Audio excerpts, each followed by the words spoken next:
आपका होगा वो लेना है। और चौथे नंबर का ये है कि उसके लिए आपको अनुमति लेनी है, आर महोदय से अनुमति लेनी है जो प्रचार वाहन आप उपयोग करेंगे। अलग से एक और लोगों को कराना है, इससे हम ये दर्ज करेंगे। फिर प्रचार ये अनुसूची 6 मतलब ये जो मैंने प्रपत्र बताया 86 वाला, इससे रिलेटेड पीछे से पूरा तरीके से आप ये लिखेंगे तो लास्ट में आपको जमा करना है। जब फिर जो है आपको परेशानी नहीं आएगी।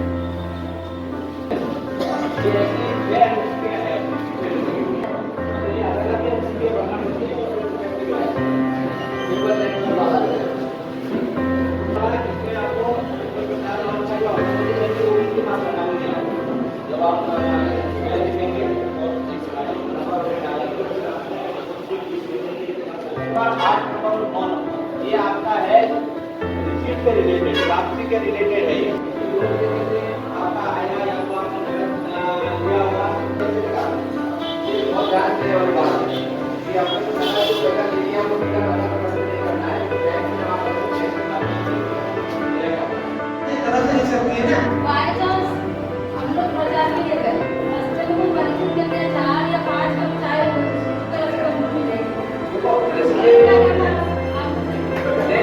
ये रसीद जो है आपको नहीं मिलेगी, तो आपके पास तो अपना रसीद रहता है। अभी आपकी ईमानदारी के ऊपर डिपेंड करेगा कि आप जैकेट को जो है आप किसको चाय पिलाते हो? ठीक है, मैं बताऊंगा। एक मिनट मैडम, वाली बात है। यदि हम नाम निर्देशन पत्र की बात करें उसमें भी आपने शपथ पत्र भरा, हमने शपथ पत्र की कोई जांच नहीं की है। देखिए चीजें समझते हैं, शपथ पत्र में आप जो भी उल्लेख कर रहे हो वो आपकी ईमानदारी के ऊपर है। यदि किसी को उसमें कोई क्वेरी है या कोई आपत्ति है तो वो सिविल कोर्ट में जाए। देखिए हर आपत्ति पे अपन लोग रजिस्टर करें ये पॉसिबल नहीं है। निर्वाचन आयोग ये चाहता नहीं है कि हमारी जो प्रक्रिया है वो बाधित हो। अब ये जो रसीद कटने वाली बात आपको बताई मैडम, व्यवहारिक रूप से चीजें आपको करनी है और निर्देश हुए उसके अनुसार करनी है। उसमें एक और चीज ये है कि आपको खुद की ईमानदारी से करना है, रसीद कट अपना रखना है और उससे आपने शपथ पत्र में किया है तो इसमें हम लोग माथा टेकने गए उसके बाद से हमको पूजा हो रही और किसी ने हमें शिकायत करके या किसी भी तरीके से उस पूजा को हमारा मतलब काट तो क्या उसका चार्ज हमको भरना पड़ेगा।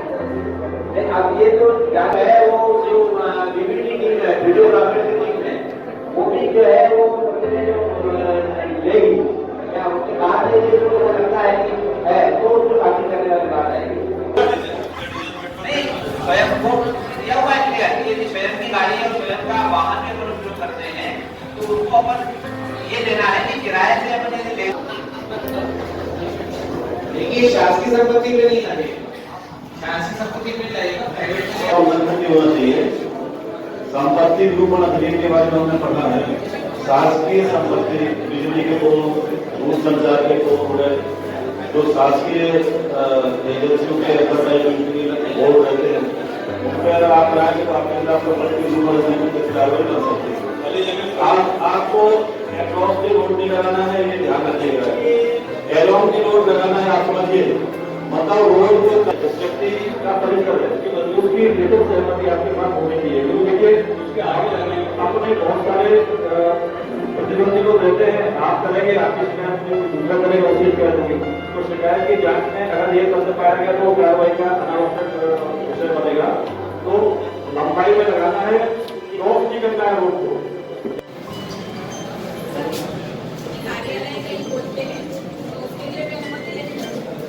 मालिक का जैसे किसका मकान है उसकी भी अनुमति लिखित में चाहिए। काम दिया है तो उसको उसका मूल्यांकन होगा कितनी राशि आप लोग को व्यय करे। यदि आपके किराए से दिया होता जैसे मैंने वर्तमान गाड़ी का बताया इसमें है तो वो बोलेगा कि आपको जैसे आप किराए से कितना व्यय आपको शो करना पड़ेगा। नहीं किया था ये भी तो किया जाता है तो इसलिए आपको तो करना ही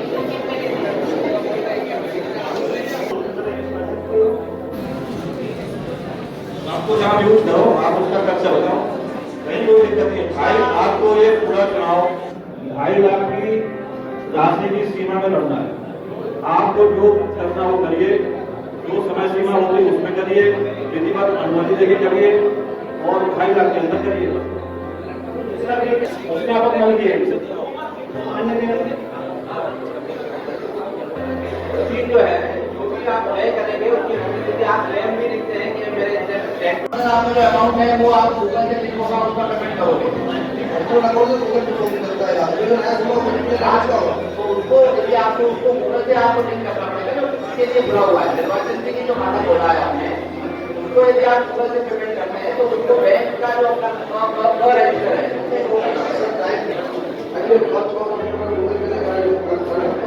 तो आप गूगल से क्या आपको आपके पर्सनल अकाउंट में क्या हुआ मतलब वाले अकाउंट में तो नहीं किया ऑनलाइन मीडिया में उससे लिंक करेगा और उसमें भी ट्रांजैक्शन होगा उसमें शो है ना क्योंकि आप बैंक पासबुक की जानकारी भरने वाले को अगर गाँव में वो भी रिफ्लेक्ट करेगा ना उसको पूरी पासबुक की तरह जब हमने भरा है अभी नाम उसमें शो होगा वो आप उसको जो है अलग से नगद जो है विड्रॉल करके आप पेमेंट नहीं कर पाए हो तो नगद करके भुगतान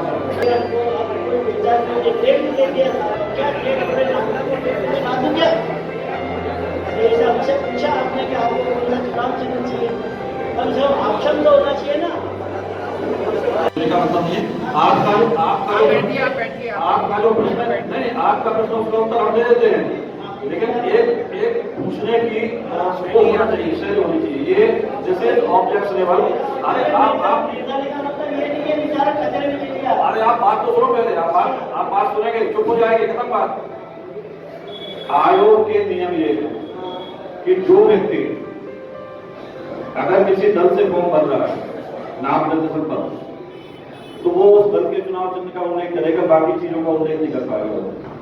आप सुनिएगा ना, आप सुनिएगा, आप सुन नहीं रहे, सुनिएगा प्लीज, आपसे हाथ जोड़ के निवेदन, आप सुन रहे, मुद्दा खत्म हो जाएगा, कोई लड़ने के लिए थोड़ी आप बैठे। आपने अगर किसी राष्ट्रीय दल से भरा और आपका विधिमान पाया गया, उस राष्ट्रीय दल ने आपको प्रारूप उपलब्ध करा दिए, उसका आपको सीधे मिल जाएगा। अगर आप निर्दलीय हैं और आपने निर्दलीय के तौर पर भरा है तो उसमें 3 ऑप्शन भरे जाने का प्रावधान है। आप सुनिएगा, बीच में नहीं बोलते। अगर आपने निर्दलीय के तौर पर भरा है तो उसमें 3 मुक्त प्रतीक चिन्ह भरे जाने का प्रावधान है। अगर आपने किसी राष्ट्रीय दल से भरा, राष्ट्रीय दल ने आपको प्रारूप 8 को उपलब्ध नहीं कराया, तो आप सीधे निर्दलीय उम्मीदवार बन गए अगर आपका विधिमान पाया गया नाम निर्देशन पत्र, क्योंकि उसमें ये लागू नहीं होता, उसमें उस दल का आपने भरा कमल का फूल, उसके बाद या हाथ, इसके बाद आपको कुछ नहीं भरना, या हाथी। इसमें आयोग का नियम ये है कि जो व्यक्ति किसी राष्ट्रीय दल का भरने का दावा करेगा, प्रारूप 8 को उपलब्ध नहीं करा पाएगा और निर्दलीय हो जाएगा, उसको जो मुक्त प्रतीक चिन्ह है उसमें से नियमानुसार जो प्राप्त होगा, क्योंकि आपका तो कोई चॉइस है नहीं। आप जैसे मान लीजिए पहले नंबर पे है के, दूसरे नंबर पे है 10, 3 है, एक मान लीजिए राष्ट्रीय 2 राष्ट्रीय दल के हैं, उनको उनका मिल गया, तीसरे नंबर पे आप अकेले उम्मीदवार हैं जो निर्दलीय हो गए, आपकी चॉइस कोई बड़ी नहीं है। आयोग के मुक्त जो प्रतीक चिन्ह है 50 गुना पहला है के, तो आपको सीधे पहला वाला दे दिया जाएगा। ऐसा है। अब मान लीजिए 2 लोग हैं, एक राम प्रसाद जी है, एक शारदा प्रसाद जी है। आर पहले आता है, एस बाद में आता है, तो राम प्रसाद जी को पहले 1 दे दिया जाएगा, शारदा प्रसाद जी को 10 दे दिया जाएगा। नियम इतने क्लियर है कि इसमें कोई विवाद की स्थिति नहीं है। इस सीमा में आप फिर से सुन लीजिए, आपको जो भी करना है 19 में, साथ ही मैं वार्ड क्रमांक 36 में भी चुनाव संचालन कर रहा हूँ, तो उसमें क्या है? घंटा करेंगे वो शामिल करना है, जिस वार्ड से आप चुनाव प्रत्याशी हैं उसमें आपको शामिल करना पड़ेगा। मान लो जैसे ऐसी तो कहेगा, ये तो निर्वाचन का भी काम है, निर्वाचन को देखना चाहिए कहाँ पे क्या गड़बड़ हुई। वो हमारी टीम अभी जो है वो निरीक्षण करेगी, जो वीडियोग्राफी की टीम है वो अपना कार्य जैसे यहाँ से प्रारंभ करेगी, तो उसमें जब वो आएगा तो उसमें फिर खर्चे में शामिल हो जाएगा। थोड़ा सा मेरा निर्वाचन से ऐसा आग्रह है कि शराब पर भी थोड़ा नियंत्रण रखा जाए, क्योंकि शराब जैसे हमारा मजदूर वर्ग कंपनी औद्योगिक क्षेत्र है, तो भी वर्तमान स्थिति में वहाँ पर शराब बहुत बांटी जा रही है दूसरे दल के माध्यम से। तो मेरा माननीय एसडीएम साहब से विनम्र आग्रह है कि इस विषय को ध्यान में रखें और जितनी भी शराब के ठेके हैं उनको सूचित करें कि शराब के साथ खरीदी ना देखें। मेरा आपसे निवेदन है कि अपनी जो क्वेरीज हैं, एक मिनट सुनिए सब लोग। अभी अपने पास जो टीम है, वित्तीय व्यवस्था जो है, लेखा जोखा की टीम है। आप आचार संहिता की सिंपल की बात कर रहे हैं, उसकी बात करते हैं कि समय बिना मतलब में खराब हो रहा है। अभी ये एकदम टेक्निकल इशू है, मेरे बताने को बड़ा दिक्कत होगा कि सब लोग टेक्निकल लोग बैठे हुए फाइनेंशियल चीजें हैं। अभी आप जैसे मैडम ने भी हमको सजेस्ट किया, हम लोग विधिवत एक हेल्पलाइन जारी कर देंगे, शिकायत की कर देंगे, निर्वाचन व्यय लेखा वाली जो है उसकी कर देंगे, मोबाइल नंबर, इसके अलावा कार्यालय में भी अलग अलग डेस्क रहेगी, तो उससे आप एड्रेस कर देंगे। जहाँ तक आपकी शराबी वाले विषय में आपने बोला, फिर मैं आपको बता देता हूँ। एफएससी की 2 टीम लगाई जाएंगी, एक होगी बीएससी की टीम, कोई रैली होगी तो उसको कॉलेज करने के लिए वीडियो सर्विलेंस टीम होगी, बीएससी बोलते हैं। दूसरा ऐसी कोई शिकवा शिकायत जो होती है उसके लिए एफएससी टीम होती है, तत्काल वहां जाके वहां पे एक्शन लेगी। मजिस्ट्रेट के पावर दिए जाते हैं, पुलिस की टीम भी, पुलिस के लोग भी उसमें रहते हैं, एक होलिस्टिक टीम बनाई जाती है, तो उसमें हम लोग उस कंप्लेंट को भी एड्रेस करेंगे। अभी मेरा आपसे अनुरोध है केवल और केवल वित्तीय संबंधित, लेखा जोखा संबंधित फाइनेंशियल जो चीजें आपको पूछनी हो वो पूछें। आचार संहिता के संबंध में जो निर्देश है स्पष्ट जारी किए हुए हैं, दिशा निर्देश एमपी लोकल इलेक्शन जो वेबसाइट है उसमें भी दिए गए हैं, नहीं हो तो आप हमारे कार्यालय से देख सकते हैं, उसमें पढ़ सकते हैं। और अभी अपनी क्वेरी को केवल और केवल वित्तीय चीजों में उसको सीमित करें। हमारे समर्थन में बहुत सारे लोग और भी ऑपरेट कर रहे हैं, तो सर उसको कैसे मैनेज करेंगे उन खर्चों को? वो भी हमारे खर्चों में काउंट होगा। जैसे मेरे समर्थक, मेरे मित्र, मेरे परिवार के लोग सोशल मीडिया पे मेरे लिए प्रचार कर रहे हैं, तो वो सब खर्चे किसमें मैनेज होंगे? एमसीएमसी की टीम जो है वो गठित की गई है और उसको ये निर्देश दिए गए हैं कि वो इस तरीके की जो भी मूवमेंट है उसको वो वॉच करेंगी और अपने जो नाता है या कानून है इस तरह भी जो है उसके टीम के जो मेंबर हैं, अभी सूची नहीं मिली है, तो वो लोग इसको वॉच करेंगे। और आपकी मीडिया में भी जो प्रकाशन होते हैं उसके लिए भी जो है वो पेपर में भी आता है, तो उसका भी जो है पूरा का पूरा एमसीएमसी टीम हमको रिपोर्ट करेगी और उसके बाद से हम लोग उसमें शामिल करेंगे। यदि वो टीम बोलती है कि ये इलीगल है या लीगल है तो उसको अनुमति के साथ में यदि आप करते हो तो वो व्यय में शामिल होगा। मतलब कुल मिला के ये कहना है कि जिला स्तरीय टीम बनाई जा चुकी है, शिक्षण प्राधिकारी बन चुके हैं, वो आपके सोशल मीडिया की जो एक्टिविटीज हैं उसको भी ट्रैक कर रहे हैं। सोशल मीडिया की जो एक्टिविटीज है वो भी ट्रैक हो रही है। इसके अलावा स्थानीय लेवल पे भी जब वो टीम का गठन होगा तो उसकी जानकारी दी जाएगी और वो आपसे समन्वय में रहेंगे। 10 लोग ऐसे हैं जो मेरी पार्टी का झंडा लगाते हैं अपनी तरफ से, उनको मैंने नहीं कहा, वो मुझे पता भी नहीं कि वो लगा रहे हैं कि नहीं लगा रहे हैं। तो उस परिस्थिति में क्या होगा? ऐसे 10 लोग जो अपने सोशल मीडिया अकाउंट चलाते हैं, जो मुझे जानते हैं और वो अपनी तरफ से मेरी पोस्ट डाल रहे हैं, तो उस परिस्थिति में क्या होगा? क्या वो हमारे खर्चे में जोड़ा जाएगा? ये तो वैसा भी हो सकता है कि कुछ लोग स्वयं प्रेरणा से भी इस तरह का काम करते हैं, तो उस परिस्थिति में क्या होगा हम ये समझना चाहते हैं। अनुमतियां हैं और एनसीएमसी कमेटी का बता रहे थे, वो डिसाइड करेगी कि किसमें कितना खर्च लगना है। आप ये जो आपने घर पर झंडा लगाना है ये कोई प्रचार नहीं है किसी का, एक आदमी ने कर सकता है, इसमें कोई ये पहले नियम आए हैं, हम इसके संबंध में जानकारी देकर आपको बता देंगे। लेकिन कोई किसी की तारीफ में लेख छाप रहा है, आप देखिए कई बार क्या होता है कि प्रचार इस ढंग से भी किया जाता है कि किसी व्यक्ति का गुणगान किया जाता है, किसी पर्टिकुलर लेख को छपवाया जाता है, उससे स्पष्ट समझ में आ रहा है कि इस व्यक्ति का प्रचार किया जा रहा है। तो एमसी की टीम डिसीजन देगी कि क्या ये पेड न्यूज है या नहीं। अगर उसको लगता है कि ये पेड न्यूज है तो जो रेट एक विज्ञापन, मेरी बात सुनिए आप, नहीं मैं पूरा होल तो दे रहा हूँ, मैं एज ए होल दे रहा हूँ। ऐसा भी हो सकता ना, मैं प्रिंट इसकी मीडिया की बात कर रहा हूँ और इनकी बात कर रहा हूँ, सोशल मीडिया की बात कर रहा हूँ। तो अगर मान लीजिए कोई ये समझे कि हमारे बारे में किसी ने बहुत अच्छा लेख छाप दिया जिससे मतदाता प्रभावित हो सकते हैं, तो ये ना समझे कि वो पेड न्यूज नहीं आएगा। एमसीएमसी कमेटी जो जिले में गठित है वो डिसीजन देगी, और अगर उसको लगता है कि मतदाताओं को प्रभावित करने के लिए किया गया है तो जो विज्ञापन का खर्चा होता है रेट, वो रेट उसमें लगाया जाएगा। वो डिसीजन देगी जिला निर्वाचन अधिकारी अथवा रिटर्निंग ऑफिसर को रिपोर्ट करेगी। दूसरा, किसी व्यक्ति का किसी ने झंडा लगा लिया, किसी पार्टी का एक झंडा लगा लिया तो वो इस सीमा में नहीं आता। ये तो बहुत पहले से विधानसभा और लोकसभा निर्वाचन की समझ से क्लियर। तो इसके मेरे कहने का आशय यह है कि अब मीडिया में, सोशल मीडिया के माध्यम से आपके बड़े बड़े पोस्टर बैनर बना के उनको किया जा रहा है आप खुद समझें कि किस चीज को किसमें लिया जाएगा। साधारण लिखना अलग बात है, लेकिन जो पोस्टर आप कहीं टांग के अपना प्रचार कर सकते हैं तो वो पोस्टर उसमें भी भेजे जा रहे हैं, तो उनके बारे में वो एमसीएमसी कमेटी डिसाइड करेगी। तो एक जिला से एमसीएमसी कमेटी होती है जिसको नियंत्रण करती है और वो अपने स्तर पर देखती है, हम लोग अपना दल बिठा लेंगे।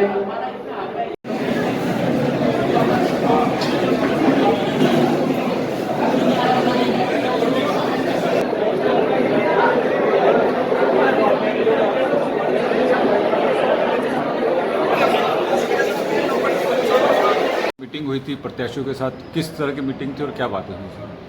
आज आगामी नगरीय निकाय निर्वाचन 2022 के संबंध में जितने भी हमारे अभ्यर्थी 127 कुल अभ्यर्थी हैं और उनके प्रस्ताव को उनको बुलाया गया था आज बैठक के लिए। मुख्य उद्देश्य ये था कि व्यय लेखा के संबंध में जो हमारी ये वित्तीय टीम है, इसमें उप संचालक लेवल के एक अधिकारी जोशी जी भी हैं और उनकी टीम में 4 से 5 लोग हैं जो अकाउंट की जानकारी रखते हैं।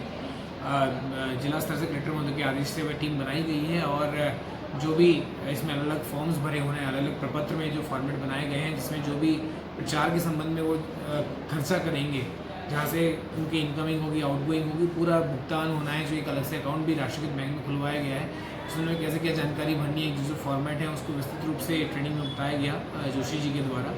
और निर्देश भी दिया गया है सभी अभ्यर्थियों की तीन इस प्रकार के अलग अलग परीक्षण होंगे। अलग अलग 27 तारीख को एक होगा, एक 4 जुलाई के आसपास होगा और एक 9 जुलाई के आसपास होगा। जैसे वार्ड वार 1 से 18, 19 से 36 ऐसे करके 2 अलग अलग शिफ्ट्स में इसको परीक्षण भी हम लोग करेंगे और उसमें जो जानकारी है उसमें निर्धारित प्रारूप में वो लोग भरें। इसके अलावा जो भी जानकारी वो भेज रहे हैं उसके लिए कहीं ना कहीं जैसा कि नामांकन के टाइम पे शपथ पत्र में जानकारी भरी गई थी, उस प्रकार से सेल्फ डिक्लेरेशन सॉर्ट ऑफ ये रहेगा कि जो भी व्यक्ति जहाँ पे यदि खर्चा कर रहा है तो उसकी जानकारी उसमें भरे और रसीद कट्टा भी अपने साथ में रखे। जहाँ पे भी खर्चा हो रहा है तो उसमें वो विस्तृत रूप से उसमें लिखे और फॉर्मेट को भर के यहाँ पे जमा कर सकते। सर इसके अलावा एक और महत्वपूर्ण बात यह है कि यदि कोई भी प्रचार हेतु कोई भी वाहन का उपयोग यदि होता है तो उसके लिए रिटर्निंग कार्यालय का जो रिटर्निंग अधिकारी जो कार्यालय निर्वाचन कार्यालय वहाँ से भी लिखित में परमिशन ली जाएगी और उसकी एक कॉपी व्यय लेखा टीम के पास में जाएगी, जिससे कि जो भी खर्चा उसमें होता है प्राइवेट व्हीकल के लिए या खुद के व्हीकल से भी यदि आप प्रचार करते हैं तो वो खर्चे में जोड़ा जाएगा। सर इसमें किस तरह के खर्चे व्यय में जोड़े जाएंगे प्रचार से? सही प्रकार के जो निर्वाचन में प्रचार संबंधित, चाहे वो पर्चे के माध्यम से हो, पैम्फलेट के माध्यम से हो, होर्डिंग के माध्यम से हो, प्राइवेट व्हीकल हो, लाउड स्पीकर हो, सभी के जो खर्चे होते हैं, किसी को आप चाय वाय पिला रहे, कुछ भी ऐसी चीज़ें हैं तो वो सभी खर्चे इसमें जोड़े जाएंगे। सर जिनकी अपनी खुद की व्हीकल है उनके भी खर्चे के लिए कुछ हो? यदि वो भी प्रचार के लिए उपयोग किया जाता है तो उसमें भी यदि आप उसमें लिखित में आपको अनुमति लेनी पड़ेगी और वो खर्चे में जोड़ा जाएगा। तो किस तरह के खासतौर से आज सवाल सामने आए सर प्रत्याशियों के? सही प्रकार की जो क्वेरीज थी उसको एड्रेस किया गया। एक और जो नया एक सवाल जो आया था वो था कि यदि भीम जो ऐप है या गूगल पे अकाउंट है उसके तहत यदि कोई पेमेंट किया जाता है तो उसमें कैसे क्या होगा। तो उस संबंध में नहीं कह रहे कि नामांकन के टाइम पे राष्ट्रीयकृत जो बैंक है उसमें एक नया अकाउंट खुलवाया गया था और उसी खाते को यदि आप भीम या यूपीआई जो भी अपना प्लेटफॉर्म है ऑनलाइन प्लेटफॉर्म से आप लिंक करते हैं तो उसी नए खाते के माध्यम से आपको ट्रांजैक्शन करने पड़ेंगे, क्योंकि भीम या गूगल पे अल्टीमेटली वो भी एक बैंक अकाउंट से लिंक है। तो जो नया अकाउंट आपके द्वारा खोला गया है जिसमें आप निर्वाचन संबंधित सभी व्यय को दिखाएंगे तो केवल उसी के माध्यम से वो ऑनलाइन पेमेंट्स हैं। जैसे कुछ अभ्यर्थियों का कहना है कि उनके पास ATM कार्ड अभी तक बैंक के द्वारा नहीं गए, तो किस तरह से उसको? देखिए इस संबंध में संबंधित बैंक से संबंधित यह प्रश्न है तो वो बैंक के व्यक्ति बता पाएंगे, लेकिन राष्ट्रीयकृत बैंक में निर्वाचन आयोग के द्वारा मैंडेट किया गया था कि आपको खाता खुलवाना है, वो खुलवाए गए हैं, पासबुक की कॉपी भी लगाई गई है। इसके अलावा जो चेकबुक वाला है वो वाला ऑप्शन तो ओपन है ही। मुझे यहाँ तक उम्मीद है संबंधित ब्रांच मैनेजर्स को भी हमारे द्वारा और LDMs आपके द्वारा निर्देशित किया गया है कि इसमें ATM जल्दी इशू करें। जैसे कोई स्पेसिफिक कंप्लेंट यदि आती है संबंधित बैंक ब्रांच मैनेजर से भी हम लोग बात करके उसको जल्दी कराएंगे। सोशल मीडिया का प्रचार प्रसार को किस प्रकार से? जी हाँ, सोशल मीडिया के संबंध में एक MCMC जो कमेटी बनाई गई है जिसमें कि जिले स्तर पर अभी वो कमेटी का गठन हुआ है। सोशल मीडिया पूरी निगरानी रखी जाएगी और वहाँ से यदि हमें जिला निर्वाचन आयोग से कोई निर्देश मिलते हैं हम लोग स्थानीय स्तर पर भी उस कमेटी का गठन करेंगे और मीडिया के माध्यम से और अभ्यर्थियों को भी ये जानकारी हम लोग साझा करेंगे। सर अधिकतम कितने व्यय कर सकते हैं? 2.5 लाख रुपये सीमा निर्धारित की गई है प्रत्येक पार्षद के लिए चुनाव लड़ने वाले व्यक्ति के। सर अगर किसी अभ्यर्थी का 2.5 लाख से ज़्यादा खर्चा होता है तो उस पर संबंध में विधि अनुसार कार्रवाई की जाएगी। सामने वाला आपत्ति करते हैं जिसको प्रूव कर पाता है उसमें विधि अनुसार जो कार्रवाई होगी वो बनेगी। तो सर किस तरह की कार्रवाई हो सकती है? यह जो स्पेसिफिक सवाल है मैं चाहता हूँ कि मतलब विधि जो हमारी व्यय लेखा की टीम है वो उसको आप एक बार करेंगे तो आपको एड्रेस कर पाएंगे। मोटा मोटा आपको बता पाऊंगा कि 2.5 लाख रुपये तक। 2.5 लाख से ज़्यादा होने पर किस तरह की कार्रवाई हो सकती है? यह भी इस संबंध में सिविल कोर्ट में भी जा सकते हैं और इसमें यदि कोई प्रूफ आता है निकल के तो उसमें कार्रवाई होगी। सर अभी कितने उम्मीदवार मैदान में? 127 उम्मीदवार सर कल आपने 128 प्रमाणित किया था उसको लिपि की त्रुटि के कारण एक नंबर स्किप हो गया था, 27 से सीधे 29 लिख दिया गया था रीडर के द्वारा, एक नंबर स्किप हो गया था।